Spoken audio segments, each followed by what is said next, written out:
C'était il y a très longtemps.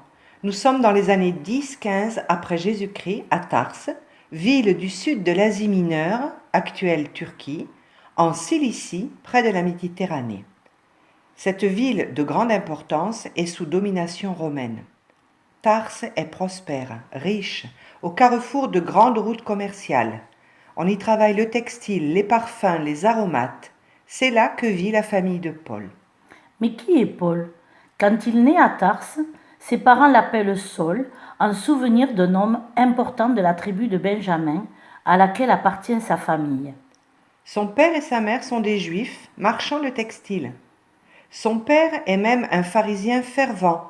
Vous savez, ces hommes juifs qui avaient une grande connaissance de la Bible, qui voulaient toujours vivre en alliance avec Dieu et respecter toujours la loi de Dieu. Saul est donc juif, lui-même pharisien, élevé dans la pure tradition juive. Notre petit Saul apprend à lire en hébreu dans la Bible dès son tout jeune âge.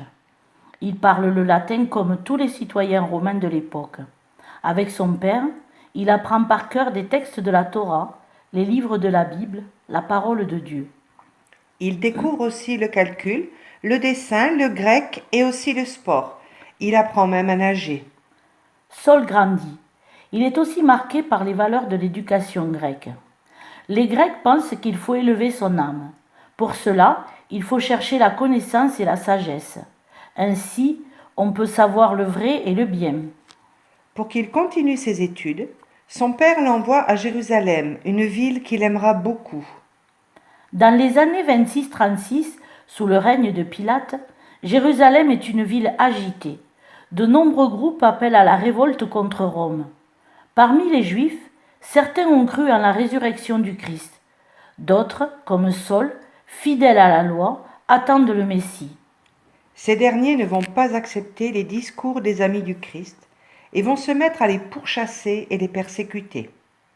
Alors que Saul est au cœur de cette lutte contre les chrétiens, le Christ fait irruption sur sa route et change sa vie, mais aussi l'histoire de toute l'humanité.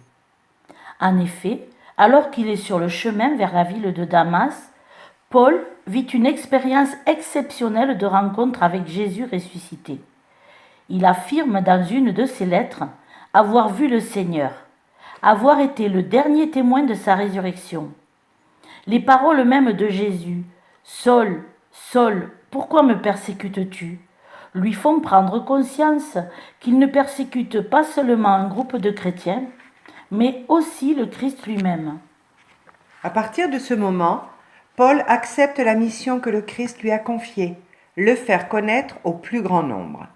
Il va donc partir et effectuer de très nombreux voyages sur les routes et même par la mer. Il se rend dans les premières communautés chrétiennes et en crée de nouvelles. Le premier voyage l'amène autour d'Antioche et de Chypre. Par la suite, il se rend en Asie mineure, en Grèce, Athènes, Corinthe. Il ira aussi en Galatie, à Éphèse, en Macédoine, à Jérusalem. Dans les années 50, Paul rédige des lettres aux communautés de Corinthe, Thessalonique, Galatie, Philippe, Rome, pour répondre aux questions qu'elles se posent, les soutenir, les encourager dans la foi. Au cours de ces voyages, lui et ses compagnons de route, Timothée, Tite, Barnabé, prêchent et leur parlent du Christ. Ils partagent la vie des premières communautés chrétiennes et les soutiennent. Certaines communautés juives ou païennes accueillent ces paroles avec enthousiasme et se convertissent. Mais dans d'autres endroits, Paul n'est pas compris. Ces paroles dérangent beaucoup. Il faut dire qu'annoncer un Messie crucifié plutôt qu'un Messie glorieux est provocateur. On est loin de la course à la sagesse et à la connaissance chez les Grecs, ou de la pratique de la loi chez les Juifs. Certains s'opposent à lui, le menacent et envisagent même de le faire mourir. Il sera emprisonné plusieurs fois, notamment à Jérusalem, d'où il sera transféré à Rome. Là, il sera condamné à mort. C'est vers l'an 68 que Paul sera exécuté. On dit même qu'il sera décapité selon la peine de mort réservée aux citoyens romains. Paul nous laisse ces nombreuses lettres que nous lisons aujourd'hui. Il nous laisse son témoignage. Il n'a pas connu Jésus sur terre, mais il a vu, il a rencontré le ressuscité. Il nous le dit dans sa première lettre qu'il écrit aux Corinthiens. Ne suis-je pas libre? Ne suis-je pas apôtre? N'ai-je pas vu Jésus, notre Seigneur?